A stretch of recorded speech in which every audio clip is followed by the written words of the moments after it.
¿Sabes? En realidad deberíamos haber elegido las esposas. La hermana de Valerie se rió a carcajadas desenvolviendo una pequeña caja de terciopelo que contenía un collar de plástico barato. Habría hecho juego con las quejas de recursos humanos. Las risas estallaron por toda la mesa. Yo estaba sentado allí sonriendo como si estuviera tallado en madera. El cuchillo en la mano, el codo apoyado junto a mi filete intacto. Cada persona en ese bistro con poca luz me había llamado amigo alguna vez, o al menos me había respetado lo suficiente como para fingirlo. Ahora resollaban de la risa, como si yo fuera la repetición de una comedia de situación y todo por culpa de ella. Se suponía que iba a ser una cena de jubilación tranquila. Después de 26 años, en logística, me habían invitado a tomar una jubilación anticipada tras recibir denuncias anónimas sobre conducta poco profesional. Sin investigación, sin defensa, solo un sobre bien abultado y un insípido discurso de «estamos reestructurando». Pero esta noche, dejaron claro cuáles eran realmente los rumores. Un proyector parpadeó detrás de mí, y fue entonces cuando comenzó la verdadera carnicería. Capturas de pantalla falsas. Al principio ni siquiera las reconocí porque ninguna era real. Alguien había manipulado viejos registros de Slack, añadiendo comentarios groseros y coqueteos que nunca salieron de mí. Una imagen pixelada de mí, encorvado con la corbata deshecha, superpuesta con una leyenda: «Hablemos de tu paquete con unas copas». Esa foto había sido tomada durante un almuerzo compartido cuando derramé Coca-Cola Light en mi regazo. Luego vinieron los mensajes de texto falsos, descuidados, mal formateados supuestamente entre yo y una compañera de trabajo. Era ridículo. Excepto que nadie se reía conmigo, solo de mí. Chuck, mi gerente, se había excusado alrededor de la tercera diapositiva. Ni siquiera me miró. Simplemente se secó la boca con una servilleta y se fue. Valerie se inclinó apestando a perfume barato y chardonnay y susurró: «Relájate, Thomas. Es solo una broma. Saben que no es real». La sala no parecía pensar lo mismo. La sala ya había tomado una decisión. Mi tenedor tintineó contra el plato. Ese sonido todavía está alojado en algún lugar detrás de mis ojos. Eso y el calor que se acumulaba lentamente bajo mi cuello mientras las paredes parecían inclinarse. Alguien me entregó una bolsa de regalo. Dentro había un par de calzoncillos de broma con la frase «Retírate también de las mujeres» impresa en la cinturilla. Me ardían las orejas. Ese fue el momento en que dejé de respirar como un marido. ¿Alguna vez has sentido que tu alma parpadea? Como si tu interior diera un paso atrás y dejara a tu cuerpo valerse por sí mismo. No dije una palabra. Ni cuando llegaron los menús de postres. Ni cuando el camarero preguntó si quería llevarme el pastel sobrante. Simplemente me levanté, doblé mi servilleta y salí. Dejé mi abrigo, mi billetera, incluso mi teléfono. Esa fue la noche en que todo murió excepto la parte de mí que aprendió a esperar. Y oye, si sigues leyendo, considera suscribirte. Aparentemente, el 97% de la gente también lo olvida. Ayuda al equipo a seguir desenterrando historias como esta. Afuera el aire era cortante. No frío, simplemente afilado. Empecé a caminar no porque tuviera un destino, sino porque quedarme quieto significaba que me convertiría en algo permanente en esa habitación. La broma, el chiste final, el «¿te acuerdas de ese tipo?». Ni hablar. No volví a casa esa noche. No volví al trabajo. No llamé a nadie. Mi nombre ya no existía. Y para cuando Valerie finalmente se dio cuenta de que no estaba durmiendo en el sofá de algún amigo o deprimido en un bar, yo ya me había ido. A la mañana siguiente, Valerie me envió un mensaje insípido, un emoji de corazón. Como si el grotesco pequeño circo de la noche anterior no hubiera ocurrido. Como si no hubieran sido sus hermanas carcajeantes las que cargaron la presentación de PowerPoint con Photoshop y veneno, y ella la que dio luz verde. Sin disculpas, sin explicaciones, solo un estúpido corazón rojo, como si eso pudiera volver a unir una médula espinal seccionada. Miré el mensaje una sola vez antes de colocar el teléfono boca abajo en la mesita de noche del motel. Estaba allí desde las 2 de la madrugada. No lloré. No me enfurecí. No bebí. Simplemente me senté en el borde de la cama, mirando la cafetera que parpadeaba como un monitor cardíaco. Nunca había entendido cuán silenciosamente comienza la venganza. No con furia, sino con silencio. Una quietud pesada y deliberada. Para las 9 de la mañana mi teléfono estaba apagado y deslizado debajo de la máquina expendedora en el pasillo del motel. Para las 10 de la mañana estaba de pie dentro de una cooperativa de crédito estéril cerrando nuestra cuenta conjunta. Ni siquiera me lo llevé todo. Dejé $11.248, la cantidad exacta que Valerie había gastado en un viaje de chicas a Miami la primavera pasada. Me quedé con el resto, mi regalo de despedida, la caja de seguridad vaciada, el trastero barrido. Cada factura en pago automático fue cancelada. Mi nombre eliminado de la hipoteca. Le cedí la casa. Deslicé los formularios notariados en un sobre prioritario y lo dejé caer en un buzón de USPS fuera de una gasolinera. Sin carta, sin nota adhesiva, solo la fría legalidad de un hombre divorciándose silenciosamente de su identidad. Compré un teléfono desechable con efectivo, una mochila, 2 mudas de ropa y el reloj negro que mi padre me dejó. Eso fue todo. Desaparecí tan silenciosamente que hasta a mí me dio miedo. No por vergüenza, sino por precisión. La familia de Valerie asumió que estaba enfurruñado en algún hotel curando un ego herido, tal vez viendo mala televisión diurna, comiendo comida para llevar directamente del envase, imaginando algún gran regreso emocional en el que les gritaría en una habitación llena de gente y saldría furioso. Pero ves, ese tipo de actuación significaría que todavía me importaba. No era así. Yo calculaba. En verdad, no tenía intención de volver. No como el hombre que reconocían. No solo me estaba alejando de una casa, un matrimonio o un trabajo. Estaba borrando la versión de mí mismo que les permitía entrar. Una versión que pensaba que la lealtad significaba tragarse la falta de respeto. Lo último que hice antes de dejar el estado fue cambiar mi nombre. Legalmente. Nombre, Thomas. Apellido, Halden, el apellido de soltera de mi madre. Apenas recordado en los funerales familiares. Se sentía como llevar la piel de otra persona y me gustaba cómo picaba. Reservé un Greyhound de larga distancia con el nuevo nombre. Me senté en el rincón trasero con la capucha puesta, los auriculares puestos, el volumen apagado. Solo el ritmo de los neumáticos y el murmullo de extraños evitando el contacto visual. Lo que siguió no fue glamoroso. Viví en 2 moteles, un sótano y un cobertizo de herramientas convertidos sin fontanería. Fregué inodoros, lavé coches, trabajé turnos en negro, transportando cajas para un almacén de mariscos a las 3 de la madrugada. Y lo hice todo mientras escuchaba, realmente escuchaba a personas que nunca habían sido invitadas a cenas de humillación con PowerPoint. Me enseñaron más que cualquier gerente. Mientras tanto, Valerie seguía llamando. Las llamadas llegaban al teléfono que había dejado debajo de la máquina expendedora. Debió sonar durante semanas antes de que la batería muriera. La imaginaba mirando su pantalla a medianoche, enviando mensajes de texto enojados. ¿Por qué haces esto? Entre sorbos de rosé, demasiado orgullosa para admitir que no sabía quién era sin alguien a quien insultar. Finalmente supe de un viejo amigo, uno de los pocos que no se rió de la presentación. Me envió un mensaje desde un nuevo número con una sola línea. Dicen que estás muerto. Bien, déjalos. Al principio, Valerie hizo lo que Valerie siempre hacía: desviar, reír, poner los ojos en blanco y echarse el pelo hacia atrás, como si el mundo fuera solo una larga comedia de situación y ella fuera la inteligente con las mejores líneas. «Oh, probablemente está por ahí enfurruñado», le dijo a su grupo de pilates. «Ya sabes cómo es Thomas, sensible como un gato viejo. Volverá arrastrándose cuando se quede sin burritos de microondas».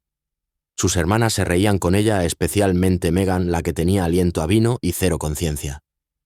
Incluso publicaron un meme al respecto en Facebook. Una foto de un cartón de leche con mi cara retocada. ¿Has visto a este hombre? Visto por última vez perdiendo su sentido del humor. Divertidísimo. Pero a la 3ª semana algo cambió. Sutil al principio. Valerie llamó a mi antiguo trabajo con el pretexto de solo tomar noticias, pero Recursos Humanos se cayó en el momento en que dijo su nombre. «No podemos discutir los detalles de la salida del señor Fairchild», dijo el representante. «Frío formal. Soy su esposa», replicó Valerie riendo como si eso todavía tuviera peso. «Señora, esta línea está siendo grabada». Clic. Llamó de nuevo al día siguiente. La transfirieron al departamento legal. Fue entonces cuando la palabra la golpeó como un ladrillo a través de un parabrisas. Difamación. Resulta que mi empresa había comenzado silenciosamente a revisar todo el desastre de esa cena de jubilación. No por mí, yo ya no estaba, sino porque Chuck, mi gerente, había reenviado un correo electrónico interno con capturas de pantalla de las diapositivas de la broma. RR.hh. Comparó las imágenes con los registros de comunicación oficiales. Nada de eso coincidía. Ninguno de los mensajes existía en sus sistemas. Peor aún, uno de los correos electrónicos falsificados tenía metadatos. Y esos metadatos se rastrearon hasta el router del salón de Megan. De repente, el pequeño y engreído teatro de Valerie no era una broma. Era un asesinato de carácter documentado transmitido frente a empleados, supervisores e inversores. La empresa se enfrentaba a una posible bomba de relaciones públicas y sus abogados estaban protegiéndose preventivamente de las consecuencias. Valerie llamó a Megan presa del pánico. «¿Dijiste que usaste un teléfono desechable?» «Lo hice». «Bueno, entonces, ¿cómo demonios lo rastrearon hasta ti?» «Usé el wifi de mis vecinos», gritó Megan. «Debe haber rebotado o algo así». «Maldita sea», murmuró Valerie. Luego hizo lo que los cobardes siempre hacen. Trató de reformular la narrativa. Afirmó que yo había estado de acuerdo con la broma, que incluso había ayudado a planificarla, pero que me había echado atrás en el último minuto y había hecho una rabieta cuando me di cuenta de que no había funcionado. Hizo flotar esa versión a cualquiera que quisiera escuchar. Sus amigos, su madre, los vecinos, el tipo que paseaba a sus perros. Pero las grietas comenzaban a mostrarse porque ahora la gente preguntaba dónde estaba yo. Si todo era solo un malentendido, ¿por qué no había solicitado el subsidio de desempleo? ¿Por qué no estaba cobrando los cheques de la pensión? ¿Por qué no demandé? ¿Por qué desaparecí como un fantasma? Y peor, ¿por qué la contactaba un abogado que no sonaba nada amigable? Valerie dejó de reír. Megan dejó de contestar su teléfono. Sus amigas del gimnasio notaron que iba a menos usando gafas de sol de gran tamaño en el interior. Se rumoreaba que lloró durante la clase de yoga caliente y fingió que era solo una alergia. En el brunch estaba callada picoteando su tostada de aguacate mientras otros susurraban. El golpe de gracia llegó cuando intentó acceder a nuestra antigua cuenta conjunta y descubrió que mi nombre había desaparecido de todo excepto de la hipoteca que ahora le pertenecía solo a ella, junto con la carga fiscal completa, el seguro de la propiedad, los servicios públicos, el techo que necesitaba ser reemplazado, el sistema séptico que nunca arreglamos. Llamó al banco. «Señora, la propiedad le fue transferida legalmente. No hay nada más que podamos hacer». Y finalmente comenzó a darse cuenta. El hombre al que había pasado una década socavando no solo había salido de la habitación esa noche. Se había evaporado y se había llevado el oxígeno con él. El primer detective privado que contrató era uno de esos tipos ex policías. Pelo corto, chaqueta de cuero, un nombre como Dog. Le cobró $2.000 por adelantado y prometió resultados en 7 a 10 días hábiles. Regresó con una impresión de nada. Ninguna actividad bajo mi nombre, ningún rastro de papel digital, ni siquiera una multa de aparcamiento. ¿Estás segura de que no se suicidó?, preguntó Doug casualmente, bebiendo café de gasolinera frente a ella en un diner. Tipos así se avergüenzan sorprendidos de esa manera. A veces se van antes de tiempo. Busca recuperar un cuerpo o un marido. Valerie cerró el archivo de golpe y se fue. Doug nunca volvió a llamar. Contrató a un segundo investigador más joven, un analista de inteligencia más agudo. Usaba palabras como red de metadatos y fantasmas térmicos. No se molestó con cuentas bancarias o tarjetas de crédito. Esas estaban limpias. En su lugar sacó imágenes de cámaras de tráfico, manifiestos de estaciones de autobuses, incluso intentó el reconocimiento facial en bases de datos gubernamentales. De nuevo, nada. «Quienquiera que sea ahora», le dijo finalmente el tipo, «planeó esto». Se borró a sí mismo, quemó su rastro. La mayoría de la gente ni siquiera sabe cómo desaparecer. Él se entrenó para ello. Fue entonces cuando el pánico se hizo real. Comenzó a buscar por su cuenta, recorriendo foros de personas desaparecidas, leyendo obituarios de hombres de 50 años, viendo videos de YouTube sobre cómo hacer una búsqueda inversa de imágenes de perfil. Incluso creó un perfil de Facebook falso, se unió a grupos locales en estados aleatorios y comenzó a publicar fotos falsas de reuniones de clase esperando que alguien comentara: «Oye, ¿no es ese Thomas?». Nada. Luego comenzaron las alucinaciones. Megan juró que vio a alguien que se parecía a mí en una obra de construcción a las afueras de Flagstaff. Llevaba un casco y cojeaba. Nunca había cojeado. Quizás lo fingió Valerie. Solo digo que se parecía a él. 2 semanas después, su hermana menor Claire insistió en que me vio en Colorado sentado fuera de una autocaravana volteando hamburguesas en un estacionamiento. Se veía feliz, como zen. Zen, escupió Valerie. ¿Crees que Thomas encontró la paz en un parque de caravanas? Fue entonces cuando comenzaron las peleas. Las acusaciones susurradas se convirtieron en gritos. Claire dijo que Valerie estaba obsesionada. Megan acusó a Claire de mentir para llamar la atención. Valerie les dijo a ambas que se fueran al diablo. Su chat grupal, que una vez bullía de memes y sarcasmo de mediana edad, se oscureció. Aún así, Valerie siguió buscando. Sacó imágenes satelitales de pueblos del Medio Oeste, buscando rostros en multitudes como una loca en un thriller. Descargó aplicaciones que te alertan cuando alguien de tus contactos se une a una nueva plataforma. Cada nueva cuenta con una foto de perfil borrosa era capturada y analizada. Pagó por el acceso a bases de datos de propiedades en Wyoming, Montana, Kansas. Nada coincidía. Incluso le envió un correo electrónico a uno de mis antiguos compañeros de trabajo, Jeff, de operaciones de almacén, preguntándole si había sabido de mí. Jeff no respondió, pero ella vio el recibo de lectura. La carcomía como termitas en un muro de yeso. La gota que colmó el vaso llegó cuando creó un perfil de Tinder falso. Una rubia joven recién mudada a la ciudad en una docena de códigos postales donde podría estar escondido. Deslizar tras deslizar. Un minucioso trabajo de detective. Un mal chiste a la vez. Pero no hubo coincidencias porque yo no existía. Ni para ella ni para nadie que la conociera. Y cada día que buscaba se daba cuenta de algo peor que la humillación de ser abandonada. Se había vuelto irrelevante para la única persona que solía orbitar su mundo. Fue entonces cuando dejó de buscarme y comenzó a rezar para que apareciera, que necesitara algo. Una firma, $1, un favor, cualquier cosa para demostrar que realmente no la había dejado atrás. Pero lo había hecho. Y ya estaba a mitad de camino de una escalera que ella ni siquiera sabía que existía. Halden. Thomas Halden todavía no me sonaba como mi nombre, pero se veía limpio en el papel y eso era todo lo que importaba. El primer trabajo que conseguí bajo ese alias fue en una empresa de limpieza de segunda categoría. Trabajos en negro principalmente, oficinas, almacenes, edificios de startups donde la pintura apenas estaba seca. Tomé los turnos de noche no porque prefiriera el silencio, aunque así era, sino porque nadie presta atención al tipo que empuja una fregona a las 2 de la madrugada. Y eso aprendí, era mi superpoder, la invisibilidad. Mi primera asignación fue una pequeña y luchadora startup en Pittsburgh. Planta abierta, mesa de ping-pong, nevera, llena de Lacroix. Estaban desarrollando una IA de logística. Irónicamente, toda su plataforma estaba construida para optimizar las operaciones de almacén, reducir el peso muerto, automatizar el enrutamiento. Yo sabía más sobre lo que estaban tratando de hacer que la mitad de los nerds que trabajaban allí. No porque fuera más inteligente, sino porque había hecho el trabajo durante 26 años. Para la segunda semana había memorizado sus pizarras.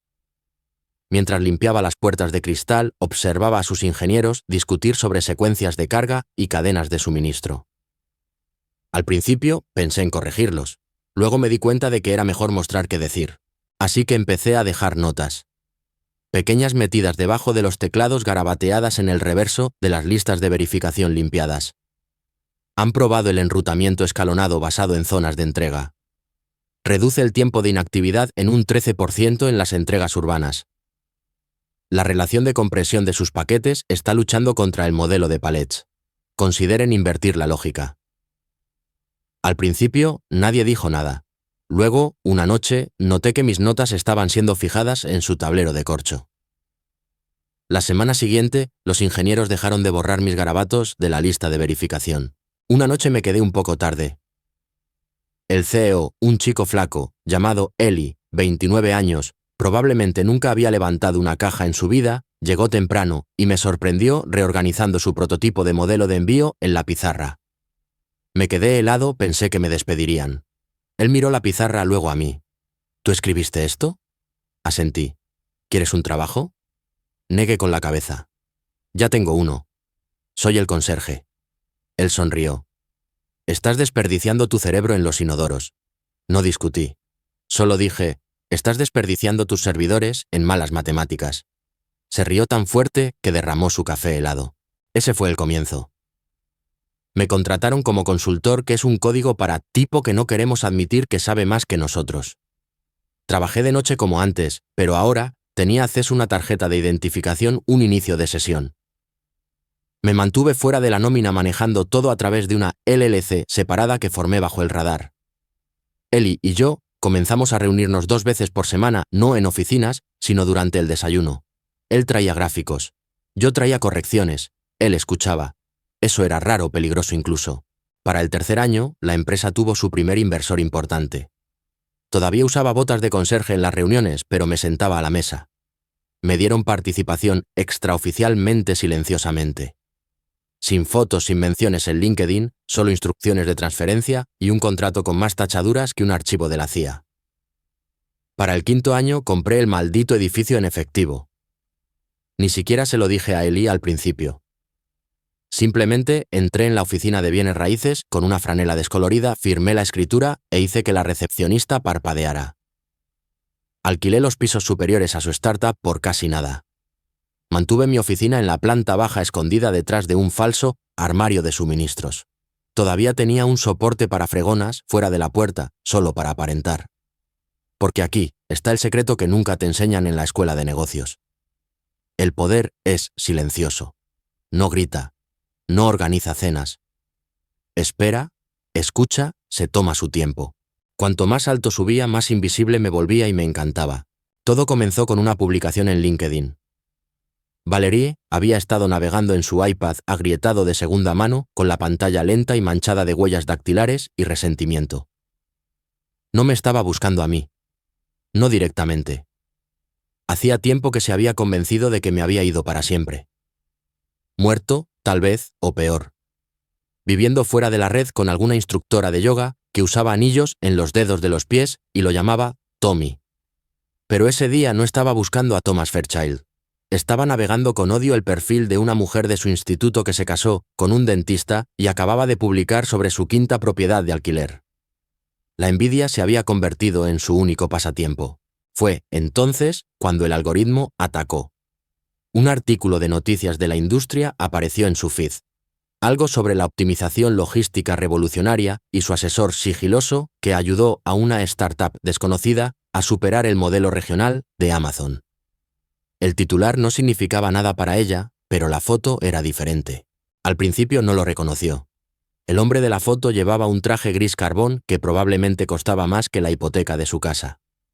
No era ostentoso como el dinero nuevo, sino silencioso como el dinero viejo, pañuelo de bolsillo gemelos, una postura como de piedra. Su mandíbula parecía más afilada, como si la vida le hubiera pulido con chorro de arena cada borde suave. Pelo canoso, no peinado, simplemente imponente. Pero los ojos, esos ojos, eran los mismos que la miraron la noche en que susurró: «Relájate, es solo una broma». Se le revolvió el estómago. Algo primitivo se apoderó de su columna vertebral y la retorció. Hizo zoom. No se mencionaba ningún nombre. El artículo se refería a él solo como el socio silencioso. Pero ahí estaba de pie junto a un CEO tecnológico, con las manos en los bolsillos, una media sonrisa que no llegaba a sus ojos. Parecía más alto, de alguna manera más grande que la vida. Entrecerró los ojos en la leyenda. Thomas H. Se le cortó la respiración.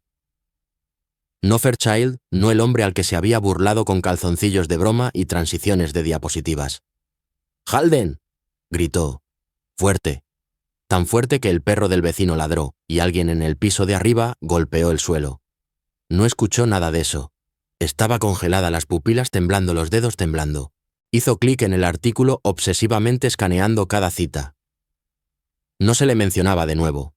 Sin citas directas, sin entrevistas, solo susurros. Opera en el anonimato, veterano de la industria, experto en logística, solitario. Buscó en Google el nombre de la startup. Nada concreto.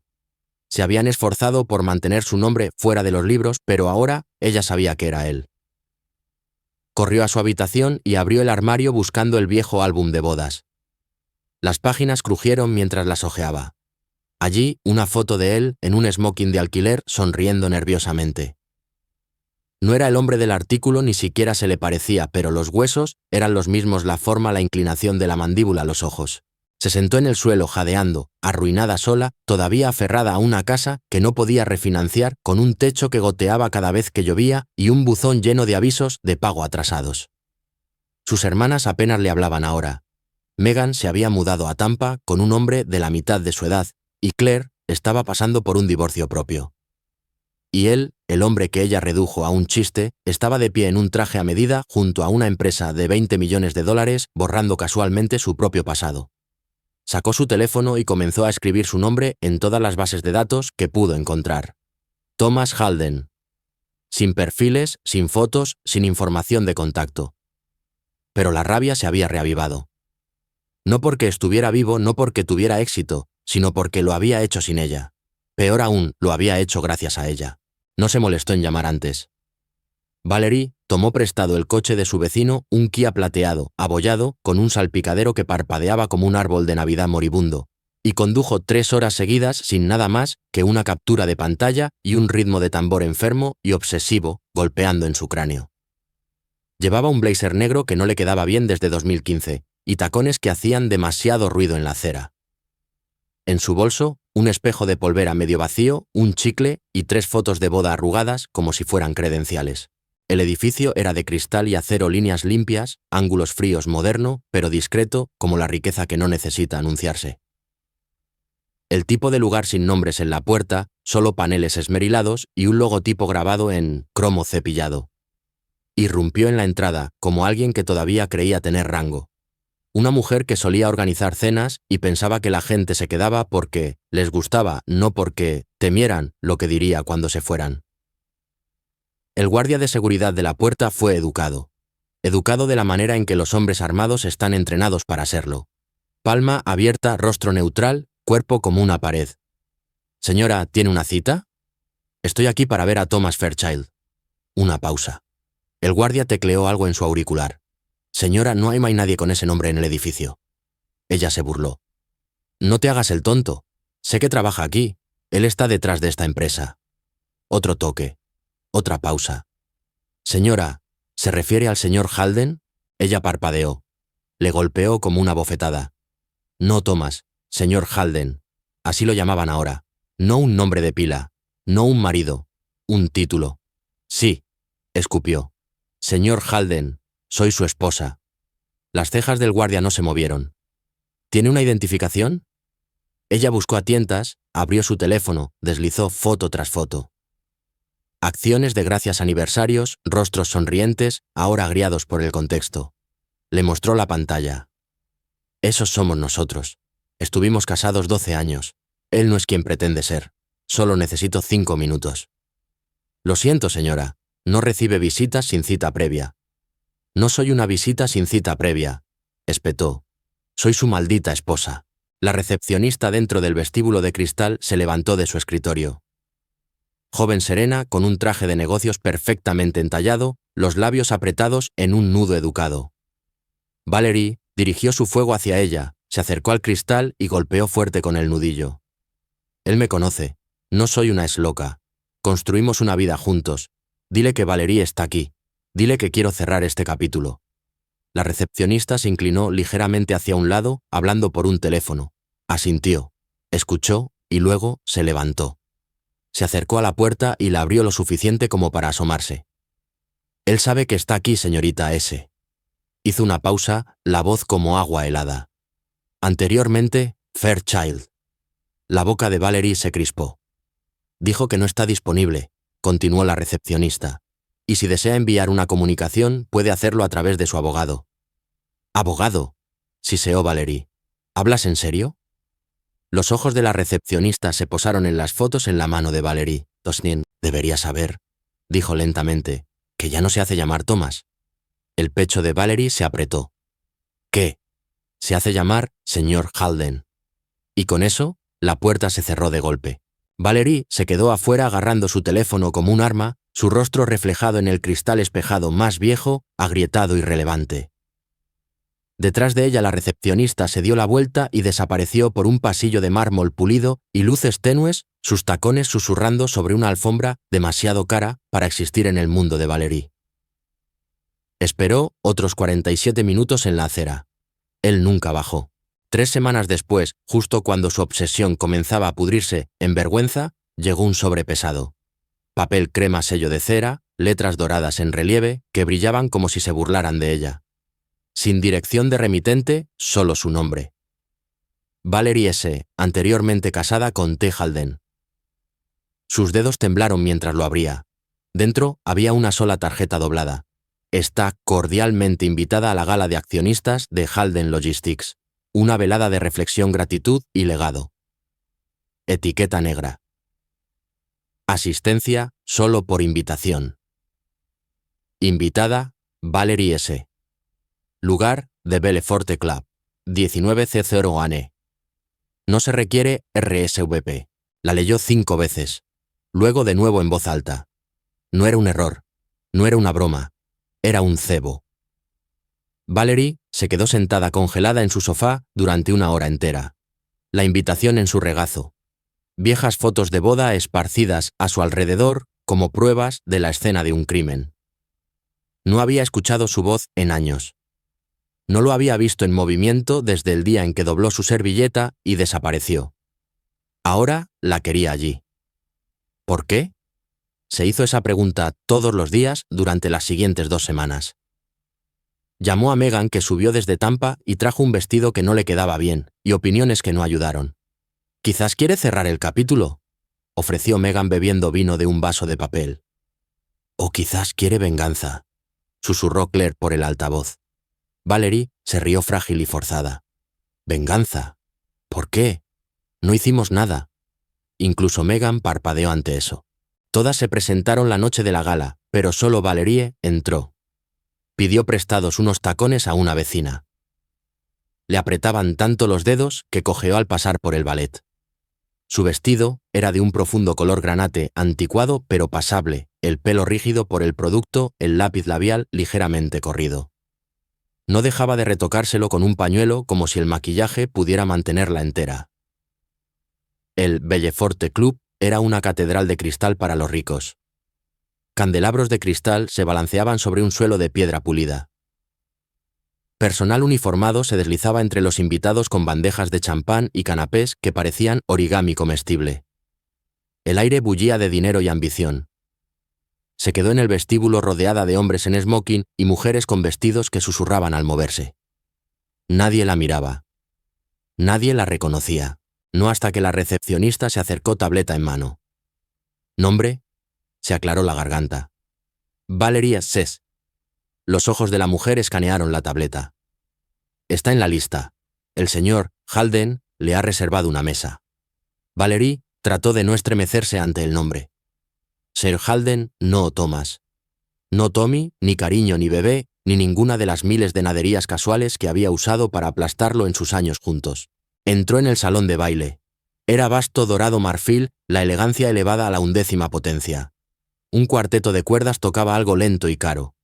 Los camareros ofrecían bebidas con discretas manos enguantadas. Y allí estaba él, al otro lado de la sala de pie, bajo un enorme arco de cristal y acero enmarcado como la toma final de una película.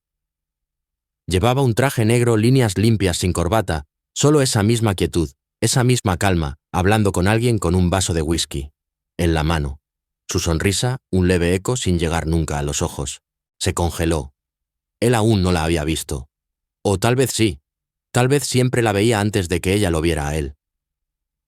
Tomó una respiración superficial y aguda. Megan y Claire enviaron un mensaje desde el estacionamiento. ¿Estás bien? No respondió porque por primera vez en su vida no lo sabía. Y entonces, él se giró, la vio sin sorpresa, sin sonrisa, solo un asentimiento, un reconocimiento. Un maestro de ajedrez tocando una pieza que ya sabía que sacrificaría. Se movió hacia él como si caminara hacia el tráfico. Lenta, desorientada, cada nervio sin saber si debía luchar o huir. El salón de baile pareció inclinarse mientras lo cruzaba. Rostros girándose ojos, encontrándose algunos lo suficientemente educados como para mirar hacia otro lado. Él estaba solo ahora agitando el último trago de su whisky. Sin séquito, sin acompañante, solo presencia. El tipo de calma que incomoda a la gente poderosa. «Thomas», dijo ella, la voz tensa, suave. Él no se inmutó, solo se giró ligeramente. Le echó una mirada con todo el peso de un martillo caído en un pozo. «Es Halden», dijo. Ella casi se rió, pero se le atascó en la garganta. Cierto, por supuesto. Solo tenía que preguntar, tenía que saber. «¿Cómo hiciste todo esto?», gesticuló con ambas manos. No hacia los candelabros, ni los esmoquines, ni la orquesta perfecta tocando a Bach, sino hacia él, el hombre en el que se había convertido. Más viejo sí, pero tallado, enfocado, como si cualquier dolor que llevara se hubiera derretido y reforjado en algo afilado. «Quiero decir», tartamudeó, «después de lo que nosotros, después de la cena, la broma, las consecuencias, todo. ¿Cómo lo convertiste en esto?». No sonreía ahora. Sin sarcasmo, sin engreimiento, solo los primeros destellos de algo peligrosamente cercano al asombro. Y tal vez, al arrepentimiento. Él la miró durante mucho tiempo. No con crueldad, no con ternura, solo con precisión. «Me diste la libertad», dijo la voz uniforme como si lo hubiera ensayado durante años. Ella parpadeó. «¿Qué? ¿Crees que me rompiste esa noche? La verdad es que me hiciste un favor. Quemaste lo último que me retenía. La necesidad de gustar. El deseo de ser visto como bueno». Ella retrocedió ligeramente, el pecho subiendo. «No fui yo. Fue una broma. Mis hermanas. Tú lo susurraste en mi oído. Relájate, Thomas. Querías que funcionara. Querías que la sala se riera. Pensabas que eras tú quien sostenía el micrófono». Hizo una pausa. «Resulta que solo estabas grabando». Ella tragó saliva. Sus manos se aferraban la una a la otra frente a su cintura, los dedos inquietos, como si intentaran liberarse. «No sabía que llegaría tan lejos», susurró. Él sonrió. Pero no era calidez, era conclusión. Eso es lo que pasa con el fracaso público. Cuando ocurre lo suficientemente fuerte y limpio, despoja de todo lo demás. La gente deja de esperar que actúes. Te vuelves silencioso. Te enfocas. Desapareces. Su voz bajó lo suficiente como para que solo ella pudiera oírla. Y es entonces cuando comienza el verdadero trabajo. Las lágrimas brotaron de sus ojos repentinas y confusas. «Eras mi marido. Yo nunca imaginaste que me iría sin necesitar que lo vieras, que desaparecería sin una escena. Sin berrinches, sin mensajes de voz, simplemente me iría. Eso es lo que te asustó, Valerie». Se inclinó. «El fracaso público es combustible silencioso». Sus labios se separaron, un pequeño jadeo como un pájaro atrapado en el fondo de su garganta. Él se enderezó, miró más allá de ella, de vuelta a la fiesta. Los vasos tintineando, las risas, resonando de personas que ahora lo trataban como un fantasma, que rezaban que los persiguiera a ellos, no contra ellos. La máscara de pestañas de Valerie había comenzado a agrietarse. Aún no suplicaba con palabras, pero sus ojos ya habían caído de rodillas. Su mano se disparó desesperada, los dedos aferrándose a su manga como a un salvavidas que ya había sido cortado. «Por favor», ahogó la máscara de pestañas, corriéndole por las mejillas la voz delgada, como papel mojado. «¿Qué te hizo volver?». Se detuvo a mitad de paso. No se giró del todo, solo lo suficiente para que ella viera el lado de su rostro, el corte de su mandíbula, la quietud detrás de sus ojos. Luego vinieron dos palabras. Sin pasión, sin orgullo, solo precisión. «Gracias». Y luego pasó junto a ella, pasó junto a las fotos que una vez usó como armas, pasó junto a la mujer que una vez escribió su obituario en transiciones de PowerPoint hacia el salón de baile, hacia el mundo. Mientras los aplausos estallaban detrás de las altas puertas de cristal, fue como si el aire mismo hubiera elegido un bando. Ella se quedó congelada por un segundo. Luego se derrumbó de rodillas fuera de la entrada. Los tacones rompiéndose contra el pavimento. Los brazos envueltos alrededor de sí misma, como si algo vital acabara de ser arrancado. El ballet no se acercó. Nadie lo hizo. Ya no formaba parte de la lista de invitados. Ya no formaba parte de su historia. Era la nota final a pie de página en una vida que se había reescrito a sí misma sin pedirle permiso. Sabes, a veces la venganza más brutal no es dramática ni ruidosa. Es la paz. Es el silencio frío y limpio de alguien que ya no necesita tu permiso para seguir adelante. Y quizás esa sea la verdadera justicia aquí. No que él se haya levantado, sino que no tuvo que explicarlo.